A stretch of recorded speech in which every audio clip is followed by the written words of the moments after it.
चलिए और अब बात करते हैं पाकिस्तान की। आसिम मुनीर के दिल में डर इस कदर घर कर गया है कि वो 24 घंटे बुलेट प्रूफ जैकेट पहने हुए रहते हैं। ना तो उन्हें नींद आ रही है, ना ही सुकून मिल रहा है, क्योंकि आज की तारीख में मुनीर एक नहीं, दो नहीं, बल्कि कई फ्रंट पर एक साथ घिर चुके हैं। और इतिहास गवाह है कि जब तानाशाह डरता है तो समझ लीजिए फांसी का फंदा उसके बेहद करीब है। आखिर हम ऐसा क्यों कह रहे हैं, हमारी इस रिपोर्ट में देखिए। पाकिस्तान की सत्ता के गलियारों में इस वक्त सिर्फ एक ही शब्द गूंज रहा है, डर। वो डर जो मुनीर के जहन में इस कदर घर कर गया है कि उन्हें हर वक्त ख्वाब में फांसी का फंदा दिख रहा है। डर इसलिए क्योंकि पाकिस्तान में हर कोई आज आसिम मुनीर के कायर और कमजोर होने का दावा कर रहा है। डर इसलिए क्योंकि आज की तारीख में मुनीर एक ऐसे चक्रव्यूह में फंस गए हैं जहां से निकल पाना अब उनके बस की बात नहीं। वो चक्रव्यूह जिसमें बगावत है।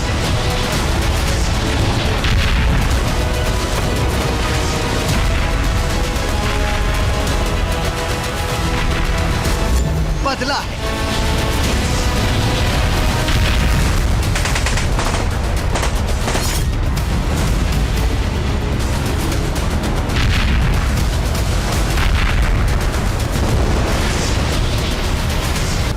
आवाम का गुस्सा है।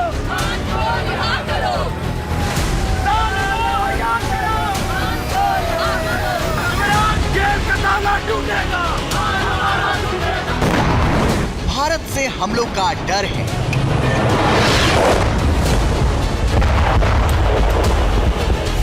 और मुस्लिम वर्ल्ड की नाराजगी का खौफ भी है।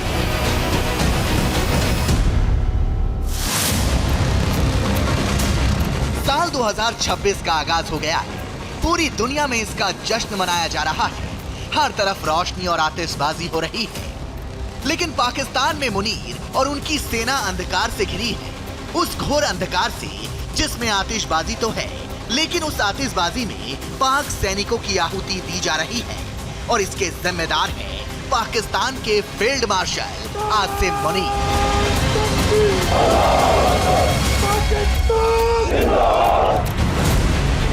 एक तरफ भारत के हमलों का डर, दूसरी तरफ अफगान तालिबान का जंगी एक्शन, फौज के अंदर बगावत के सुर, गाजा में सेना भेजने का दबाव, इमरान खान की पार्टी की यलगार है। और चौथी तरफ बांग्लादेश में तारिक की वापसी के बाद फेल हुआ मुनीर का जमात वाला सपना है।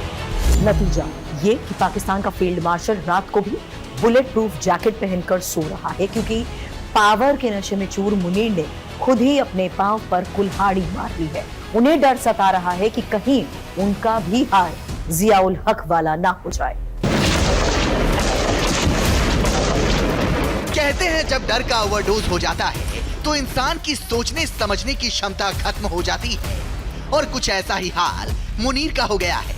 यही वजह है कि नए साल पर मुनीर ने एक बार फिर भारत के खिलाफ जहर उगला है। भारत को जंग की गीदड़ भभकी दी है। मुनीर ने कहा, भारत समर्थित गुट बलूचिस्तान में हिंसा फैलाना और विकास को बाधित करना जारी रखे हुए है। अगर पाकिस्तान की अखंडता का उल्लंघन होता है तो निर्णायक प्रतिक्रिया दी जाएगी। मुनीर की ये गीदड़ भभकी उस समय में आई है जब अमेरिकी think tank council on foreign relations ने रिपोर्ट प्रकाशित की है, जिसमें कहा गया है कि 2026 में भारत और पाकिस्तान के बीच फिर से जंग छिड़ सकती है। कश्मीर में आतंकी गतिविधियां बढ़ने से दोनों देशों के बीच टकराव की संभावना है, जिसके लिए भारत तेजी से अपनी सैन्य तैयारियों को धार दे रहा है। अमेरिका के इस रिपोर्ट से आसिम मुनीर घबरा गए हैं और भारत को जंग की गीदड़ भभकी दे रहे हैं। भारत ने ये बिल्कुल साफ कर दिया है, जो अगर कोई आतंकी हमला होता है भारत के ऊपर, क्रॉस बॉर्डर टेररिज्म से होता है, तो उसको एक तो ये एक एक्ट ऑफ वॉर माना जाएगा, एक युद्ध की घोषणा मानी जाएगी और भारत उसका वैसे ही जवाब देगा जैसे युद्ध में हो रहा है। और दूसरा, भारत ने ये भी कहा है जो अब जो आतंकी हैं, जो हमला करते हैं और जो उनके सपोर्टर्स हैं, जो उनको ट्रेन करते हैं, जो उनको फंड करते हैं, जो उनको फाइनेंस करते हैं, जो कि पाकिस्तान की गवर्नमेंट है, जो उनकी सरकार है, आईएसआई है, आर्मी है, मिलिट्री है, उन दोनों में हम कोई अंतर नहीं देखते।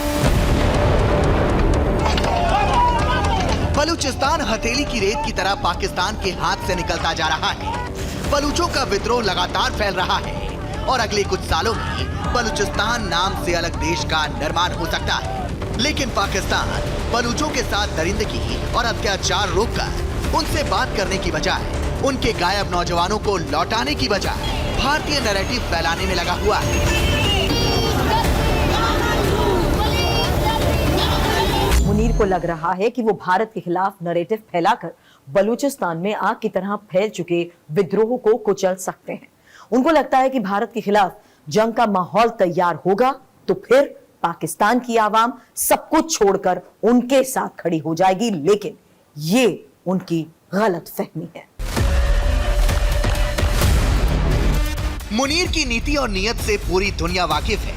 जंग में बंकर में छिपने के किस्से आजकल पाकिस्तान में आम है। पूरी दुनिया के सामने ऑपरेशन सिंदूर का सच खुलकर सामने आ चुका है। ऐसे में मुनीर भारत से जंग की झूठी कहानी फैलाकर पाकिस्तानी आवाम के अंदर खुद के लिए और पाकिस्तानी सेना के लिए सहानुभूति वाला खेल खेलने की कोशिशों में जुटे हैं। ये कहना बिल्कुल ठीक होगा, जो पाकिस्तान के जो आर्मी चीफ है आसिम मुनीर, वो बुरी तरह से इससे फंस चुका है। चारों तरफ से उसके ऊपर हमला हो रहा है। जो भी कोई सरकार होती है कहीं पर जिसके पास कोई तरीका नहीं होता है, जो अपनी जनता में जो आक्रोश फैल रहा है उसको ख़त्म करने के लिए, तो सबसे आसान तरीका होता है जो कोई एक एक्सटर्नल एनिमी को खड़ा कर लिया जाए। और पाकिस्तान के पास रेडीमेड एक्सटर्नल एनिमी है भारत के ऊपर वो अपने को बचाने के लिए हमला कर सकता है, परंतु उसको फिर याद रखना चाहिए जो उसका जवाब कैसे मिलने वाला है। मुनीर वो शख्स है जो इस्लाम की बात करते हैं, मुस्लिमों को अपना भाई बताते हैं, लेकिन अपनी जान और कुर्सी बचाने के लिए वो उन्हें भारत से जंग की आग में धकेलने की प्लानिंग कर रहे हैं। लेकिन उनके इस कदम का पाकिस्तान में कड़ा विरोध हो रहा है। मुनीर ने नए साल पर ऑपरेशन सिंदूर का जिक्र करते हुए कहा कि भारत को ठोस और निर्णायक जवाब देंगे। लेकिन जरा सोचिए, जो पाकिस्तानी सेना BLA, TTP और अफगानिस्तान को जवाब नहीं दे पा रही, जो हर फ्रंट पर हार झेल रही है, वो भला भारत को जवाब कैसे देगी? इतना ही नहीं, मुनीर ने यहाँ तक कहा कि पाकिस्तान किसी भी हद तक जा सकता है। हालांकि पाकिस्तान की हद तो पूरी दुनिया ने ऑपरेशन सिंदूर के दौरान देख लिया है।